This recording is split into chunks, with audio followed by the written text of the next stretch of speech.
tout ce qui est autour de lui, il oublie tout. Et il est juste dans la sérénité et dans la joie et dans le bonheur et dans l'union.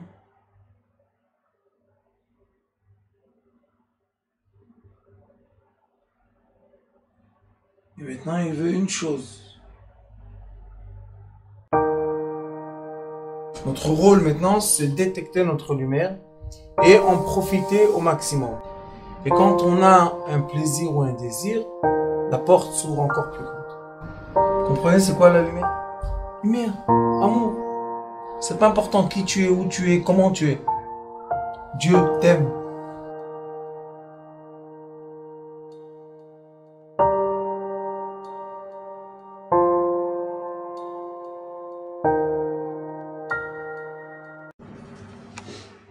Avec la permission d'Akadosh Baruch Hu, nous avons pris une décision dans Sidrei Chaim d'ouvrir une série de cours d'après le Baal Shem Tov Akadosh de Chassidut. Comment prier?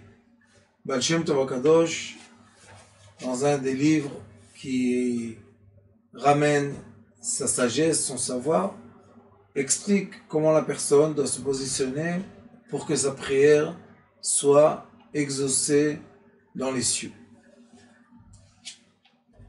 Il est écrit ici, Tzohar Ta'aseh LaTeva, il y avait l'arche de Noé.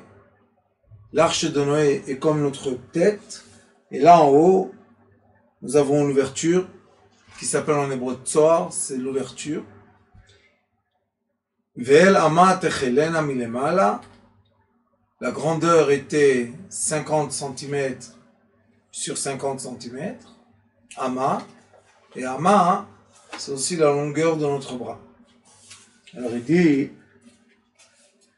Rabbeinu Baal Shem Tov Akadosh a dit, Tzohar Ta'aseh LaTeva, une ouverture tu feras à ta tête, à ta caisse, c'est une caisse, שתהיה התיבה שאדם מדבר בתורה או בתפילה מצהיר. תיבה en hébreu, c'est aussi un mot. Donc, il dit שתהיה התיבה שאדם מדבר, que les paroles que l'être humain parle dans la Torah et dans la prière, מצהיר, Tzohar, c'est comme la lumière, que tout ce qu'on dit soit illuminant.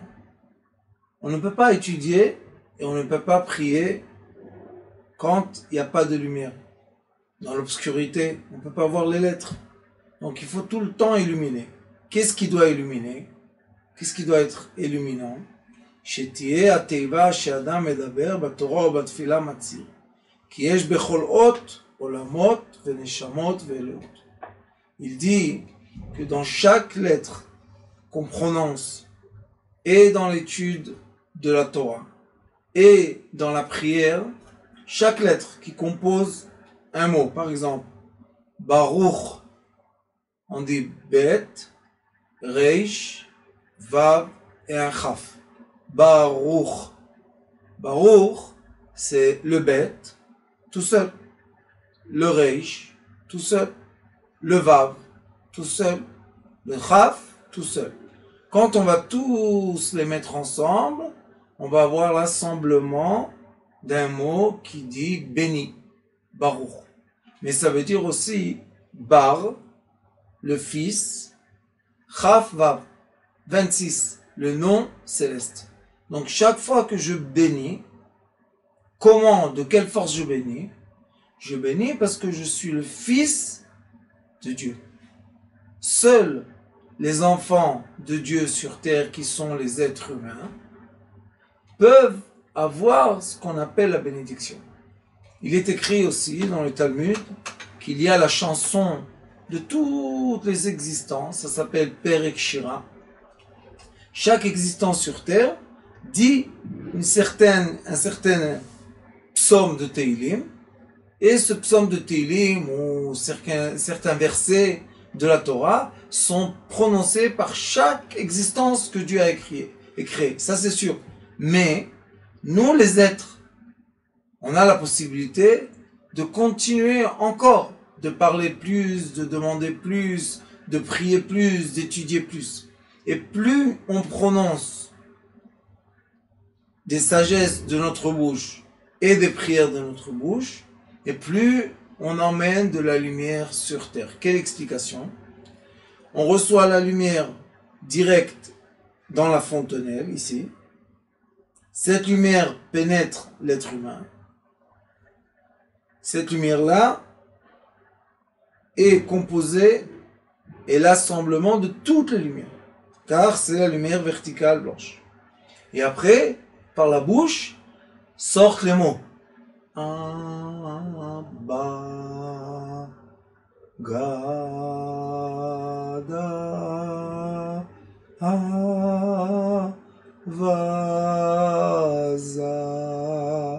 Chata,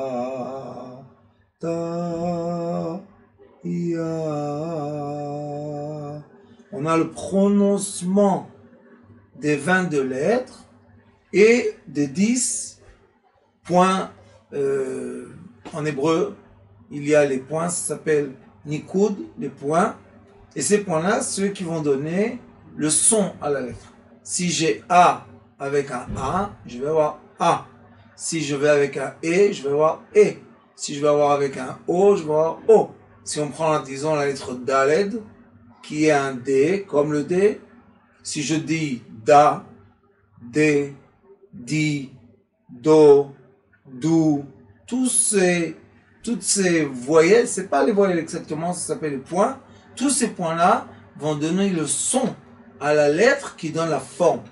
Donc on a des formes qui sont des lettres et on a des sons. Mais tout cela est dans le monde de la parole.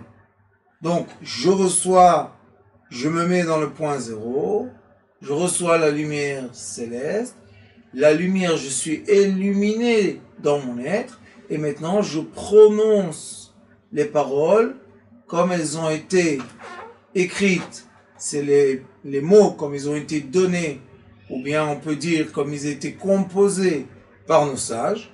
Et cette composition des lettres et des points ensemble vont donner une signification de lumière horizontale. La lumière horizontale va se coller à la matière horizontale, va revenir et remonter dans la lumière verticale. Donc on a de la lumière verticale qui pénètre l'être humain.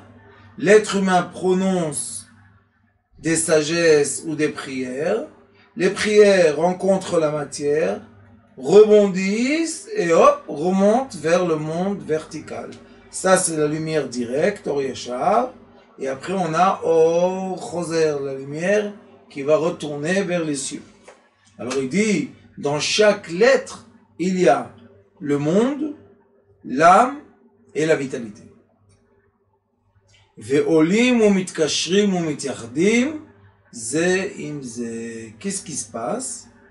Les mondes, les âmes et les vitalités, olim, tout le monde monte en haut, puisqu'on les a prononcés, maintenant la vapeur elle monte en haut, et quand elle monte en haut, mitkashrim, ils créent un nœud ensemble, ils se lient ensemble, et ils se unissent ensemble, mityachadim, c'est l'union, ze im ze.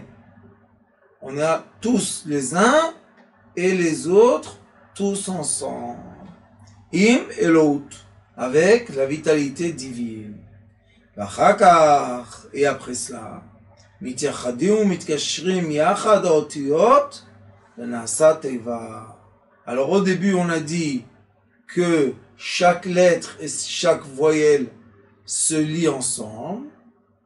Après il dit qu'il faut prendre les lettres séparées, les mettre ensemble et on va les unir ensemble, comme je vous ai dit au début, le bet avec le reish, avec le Vav, avec le Chaf, on a Baruch.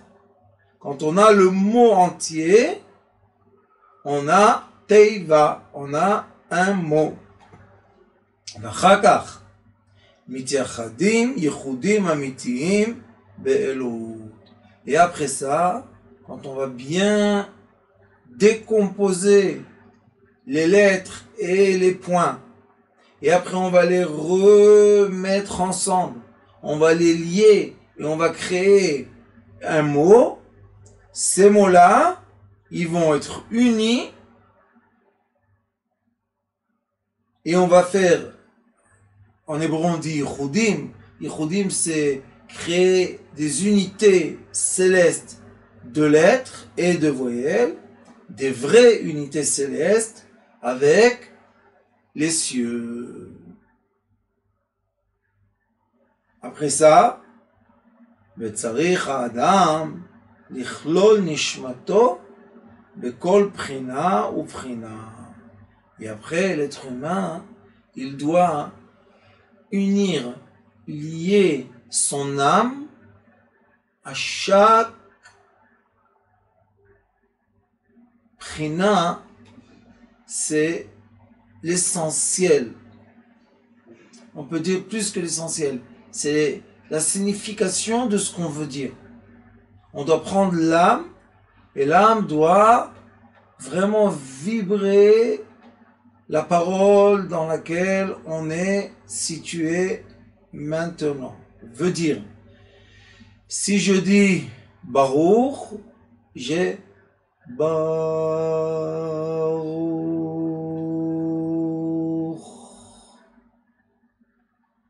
Ata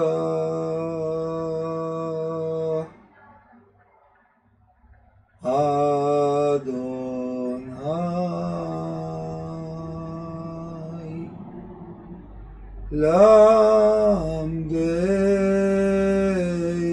Lamdeni Chukecha.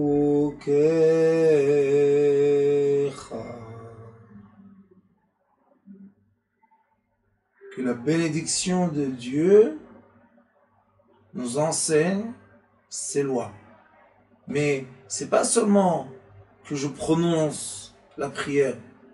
Je dois vraiment rentrer mon mental.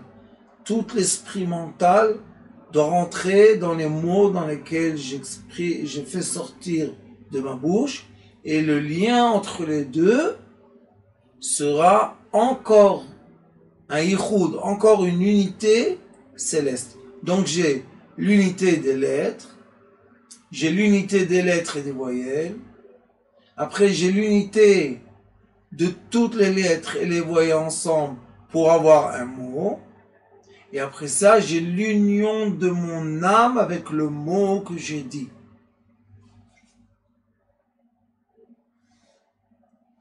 מהנזכר, ואז מתייחדים כל העולמות כאחד. Et quand on prie de cette façon, tous les degrés de l'existence, toutes les sphères qui se sont créées, qui s'appellent monde, tous les mondes, monde et monde et monde et monde, le monde des lettres, le monde des voyelles, le monde des mots, le monde des êtres, le monde des âmes, tous sont en union. Et comme quand on crée une union, une unité, on se relie, on se rejoint à la lumière de l'origine. Donc quand je prie de cette façon, c'est comme si que je réunis tout, j'ai assemblé toutes les lumières qui étaient horizontales et je les ai ramenées à la lumière verticale, et c'est pour ça qu'ils peuvent retourner vers les cieux d'où ils sont venus. Parce que tout ce qui existe sur terre a on peut prononcer un mot qui évoque, qui explique une des existences. Une fleur, un minéral, un être, une chemise, un tzitzit, la barbe. Chaque chaque être sur terre, chaque décomposition sur terre, chaque partie sur terre a un nom. Et comme on prononce ces noms-là, et nous-mêmes, on est dans la signification de ce qu'on a prononcé, comme on dit qu'une personne est obligée que son cœur et sa bouche soient alignés, ça veut dire que les significations internes, les kavanotes qu'il a, les pensées qu'il a, doivent être égalisées avec les paroles qui sortent de sa bouche. Parce qu'une personne n'a pas le droit de tenir dans son cœur quelque chose et dire dans la bouche une autre chose. C'est interdit. Pourquoi c'est interdit? Parce que ça sort de la ligne. La ligne est la pensée, la parole, le sentiment, la parole, la pensée. On est toujours dans un trait aligné. Si on est dans le trait aligné, alors c'est sûr qu'on crée une union, ça s'appelle Ichudim, faire des unions, et les unions montent en haut. Pourquoi? Parce que c'est comme un aimant. Un aimant peut attirer seulement du fer. Un aimant ne peut pas attirer du bois. La composition de l'aimant, c'est plein de petits contenants, de petites particules qui s'appellent phéromones. Et eux, les phéromones, ils ont le pôle nord et sud, et quand ils sont alignés, ils attirent du fer, des métaux, mais ils ne peuvent pas attirer du bois, ils ne peuvent pas attirer des pierres. C'est comme ça, nous, nos paroles, si toutes nos paroles sont alignées comme les petites particules de l'aimant sont alignées, nos paroles vont, comme un aimant, sont attirées vers les cieux. Un exemple très facile d'expliquer ça, on prend un bout de fer et on passe dessus avec un aimant. On passe, on repasse, et on repasse, et on repasse. À la fin, ce qui se passe, c'est que toutes les particules de fer qui étaient dans le bout de fer s'alignent, se mettent en ordre. Après, ce bout de fer, lui-même devient un aimant qui attire. Comment c'est? Parce que tout s'est aligné. L'être humain, exactement la même chose. Les parties qui sont attirées vers les cieux de façon naturelle, parce que on dit tous les matins, Elokai neshama shenata tabi, Dieu fait pénétrer dans notre corps tous les jours la vitalité céleste. Cette vitalité céleste facilement se recolle au monde céleste. C'est ça la prière, c'est ça le désir qu'on a, qu'on veut se coller à Dieu. Sauf qu'il faut tout mettre en ligne, tout aligner. On doit mettre les volontés du cœur, les paroles qui sortent de nos bouches et nos pensées, tous en ordre.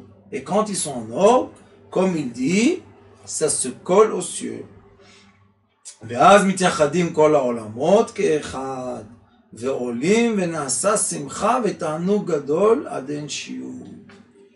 Une des preuves pour l'être humain de savoir si vraiment il est dans la prière ou dans l'étude comme il faut, et ונעשה שמחה ותענוג גדול עד אין שיעור. Ça veut dire qu'on peut rentrer dans une joie très profonde, très personnelle, très privée interne, une joie qui nous emmène à un très grand bonheur. C'est un bonheur quand quelqu'un arrive à se mettre dans un tel calme que quand il dit les mots de la prière, il oublie tout ce qui est autour de lui. Il oublie tout. Et il est juste dans la sérénité et dans la joie et dans le bonheur et dans l'union.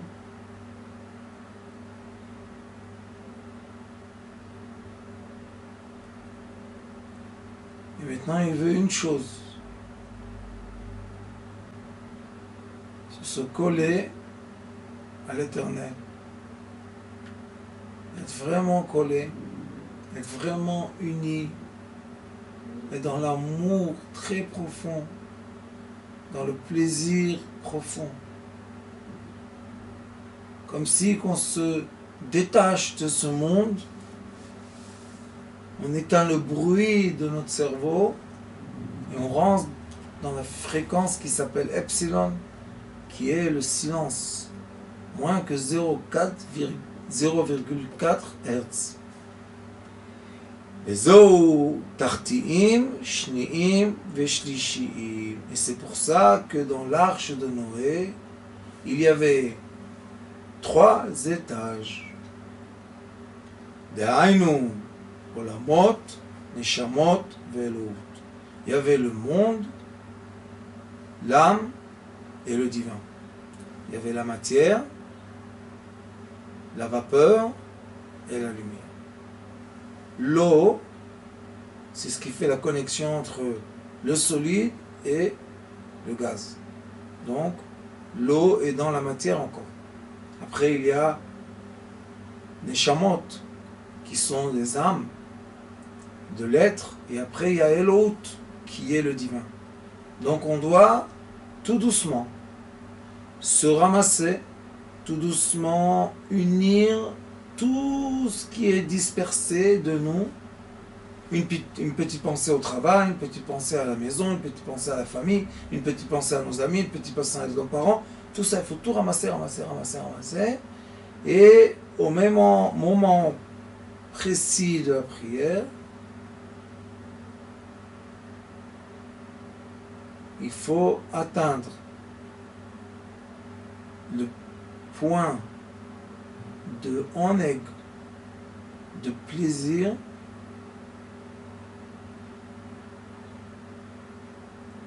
qui est lié au silence et qui va créer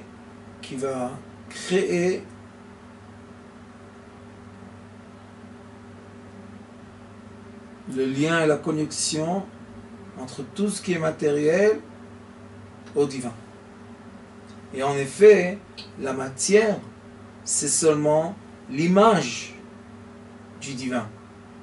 La matière, c'est l'image, c'est le film que l'on voit qui est projeté par la lumière de l'infini divine. Cette lumière-là, elle est blanche.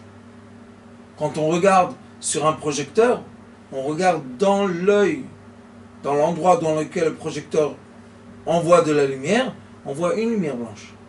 On ne voit pas les détails qui sont affichés après sur le mur ou sur l'écran. Exactement la même chose.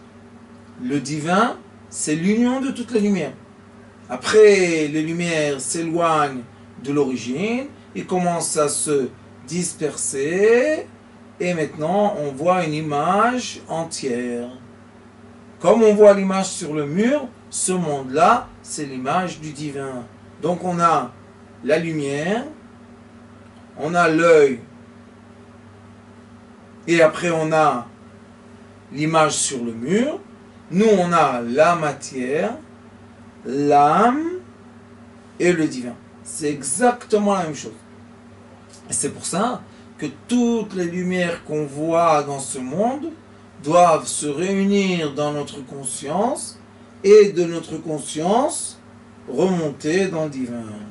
Talat almin itle. 3 mondes il y a. וצריך לשמוע בכל תיבה מה שאומר.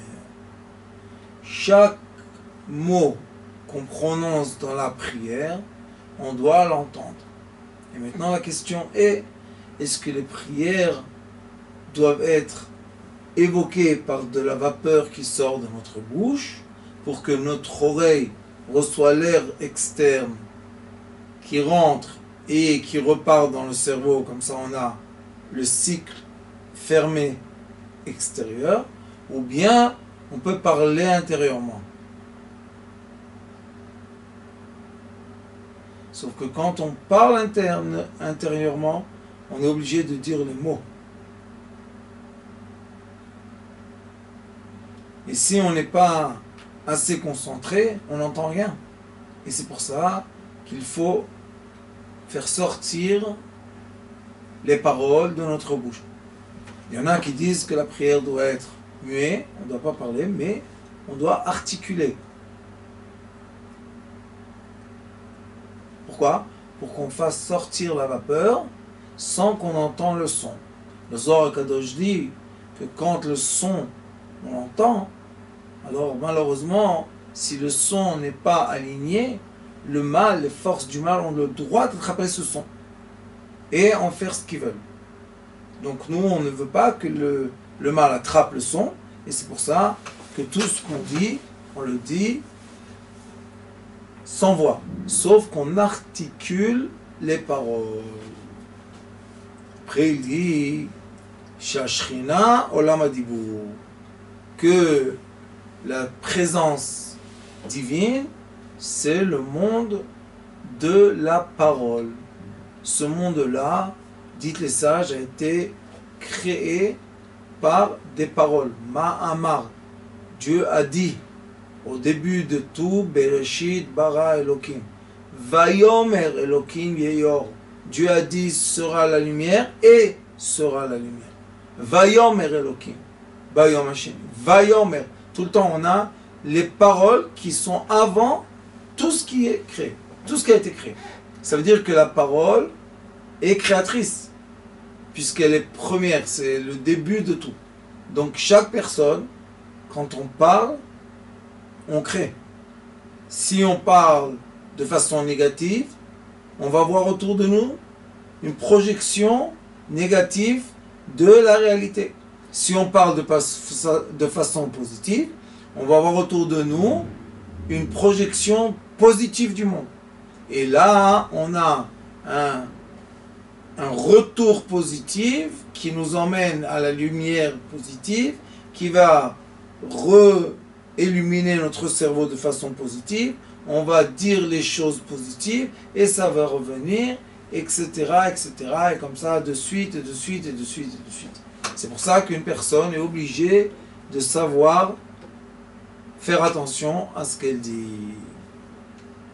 Mais d'aberet vous shoshvina la tsoar shetitse beveirut. Ça veut dire que la parole doit sortir bien articulée. On ne peut pas dire bruch. C'est quoi bruch? Bruch, ça n'existe pas. C'est ba ruch. On ne peut pas dire ata ta. C'est pas ta, c'est a ta. Etc. Ainsi de suite. Les paroles doivent être bien articulées, une après l'autre, sans mélanger.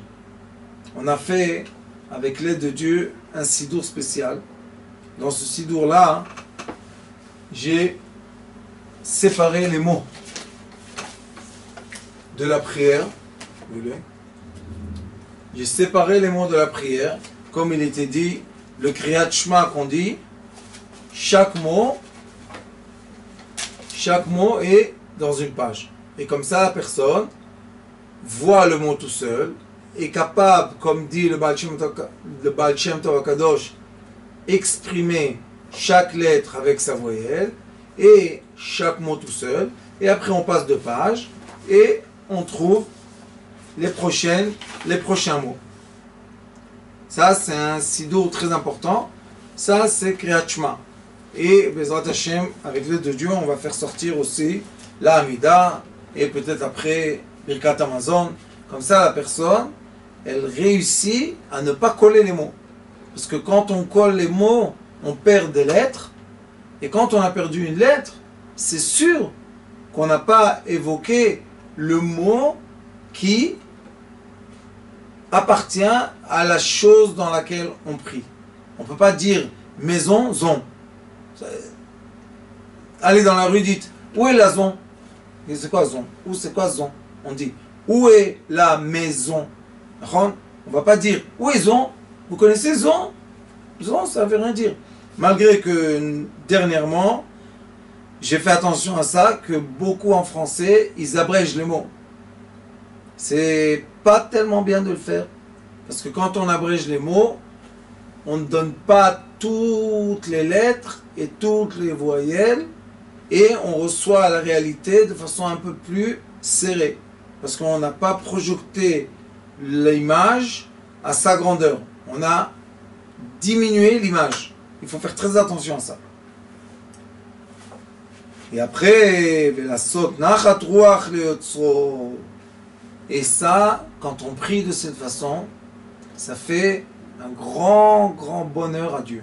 Dieu est très content quand les êtres humains rentrent dans la conscience divine et se collent à l'image divine, l'image de l'infini, l'image de la lumière blanche.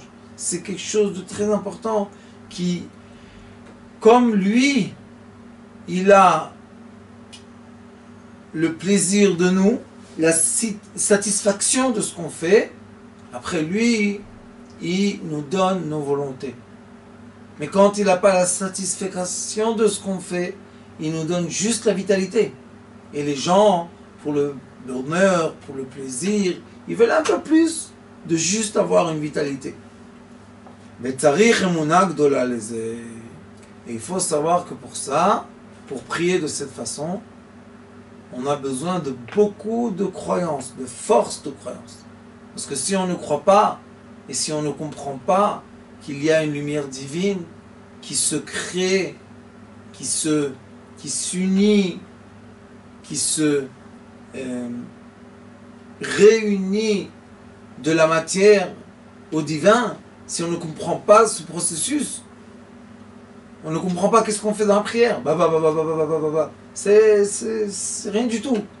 Mais si vraiment on comprend le processus, que la lumière verticale s'est dispersée dans les lumières horizontales, et maintenant par notre prière, on réunit les lumières horizontales et on les rejoint à la lumière verticale, et le divin a une satisfaction de ce qu'on fait parce que notre pensée, notre parole, nos sentiments sont alignés. Si on ne comprend pas le processus, si on ne croit pas au processus, le processus ne travaille pas. Dashrina nikret emunat amen. Et pourquoi? Parce que la présence divine sur terre, son nom est Amen. Amen en chiffre hébraïque donne l'addition de 91. Et 91, c'est le nom divin Elohim. Le nom divin de Dieu, c'est 91. Et c'est pour ça que on dit toujours Amen. Dans toutes les religions peut-être sur terre que j'ai entendu les gens, quand on fait une bénédiction, les gens ils disent Amen. Ils savent ce qu'ils disent. Pourquoi dans toutes les langues on dit le même mot Amen? Parce que Amen, c'est pas par hasard. C'est pas par hasard. Le nom divin, c'est Aleph, Lamed, Hey, Yud et Mem. On a 86 et 91, c'est le nom de Dieu 26 et le nom de Dieu 65. Les deux noms, on appelle Ichud Hashalim, l'union totale, c'est entre le nom Aleph, Dalet, Nun, Yud, comme on dit Adonai, et le nom divin 26, ensemble ça nous donne 91. Et 91 c'est Amen. Amen, c'est aussi les initiales en hébreu El Melech Neeman. Dieu, le roi fidèle. Lui, il est fidèle à nous. Est-ce que nous, on est fidèle à lui? ובלא אמונה נקרס חס ושלום נרגן, מפריד אלוף. Et sans la croyance de ce que je vous ai dit, que c'est un Dieu roi fidèle, sans ça, malheureusement, on est en train de séparer et éloigner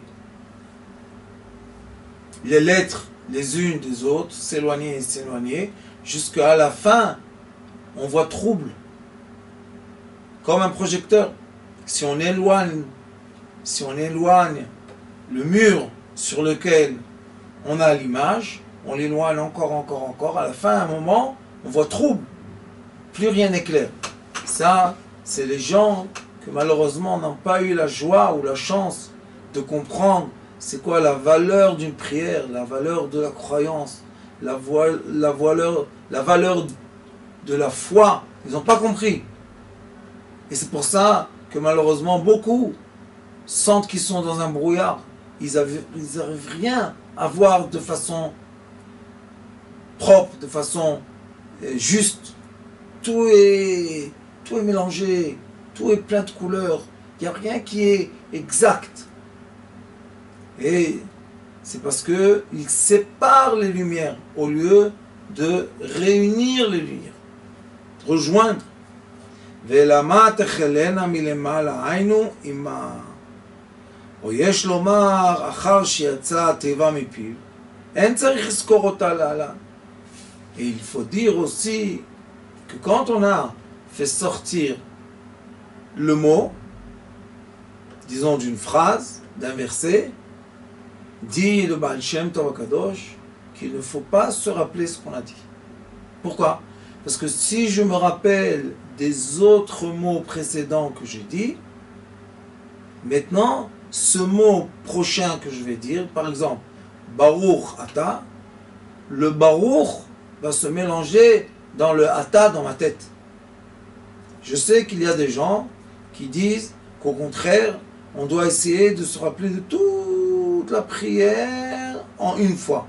Je sais, mais pour être capable de vraiment être concentré, de vraiment créer l'union, on doit se concentrer, même des fois on dit de se concentrer même pas sur un mot, mais sur chaque lettre. Et quand on unit les lettres, par exemple, Amen, c'est Aleph, Mem, Nun. Maintenant, tout est uni. והעניין שלא יראה שהולכת למקום גבוה. Et il dit pourquoi on doit oublier les mots qu'on a dit, parce que si on a prié de cette façon, ça va très loin, ça monte très haut, ça arrive à des endroits où l'être humain n'arrive pas avec sa conscience éveillée d'atteindre. Donc on voit qu'on envoie un message et il faut laisser le message monter. C'est comme on prend un ballon plein de gaz hélium. Et il monte. À un moment, on ne le voit plus. Pourquoi on ne le voit plus? Parce qu'on n'a pas la capacité de le voir. Les paroles qu'on sort de notre bouche sont exactement la même chose. Il faut les envoyer et qu'on ne peut plus les voir ou les attraper. Parce qu'elles sont arrivées vraiment aux endroits dans lesquels on veut. Dougma, c'est comme une personne, si elle a quelque chose qu'elle a envoyé d'elle vers le ciel, et c'est en face de la lumière du soleil. La lumière du soleil nous éblouit. Donc, même si on a envoyé un grand objet, quand il est dans la lumière du soleil, on n'arrive pas à le voir. Pourquoi? Parce que la lumière du soleil est plus forte. C'est pour ça qu'il faut envoyer les mots qui montent en haut.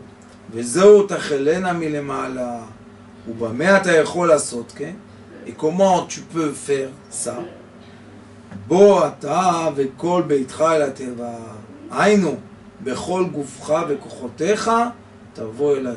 Qu'est-ce qu'il dit?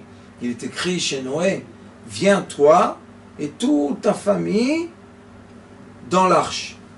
Et l'arche, en hébreu, on appelle Teva. Teva, c'est aussi une boîte. Teva, c'est aussi un mot. Haïnou, bechol gufcha vekochotecha. Avec toutes les forces de ton corps, tavo et la Teva. Viens avec toutes les forces dans ce mot.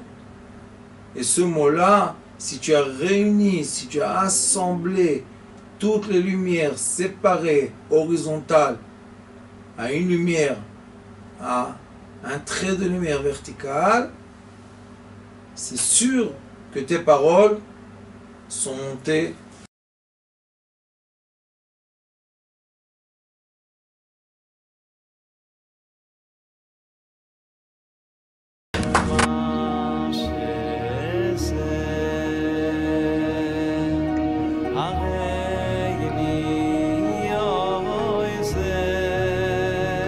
הוא היה אומר לי, בבית שלי יש מלאכים, לא רוצה לצאת מהבית.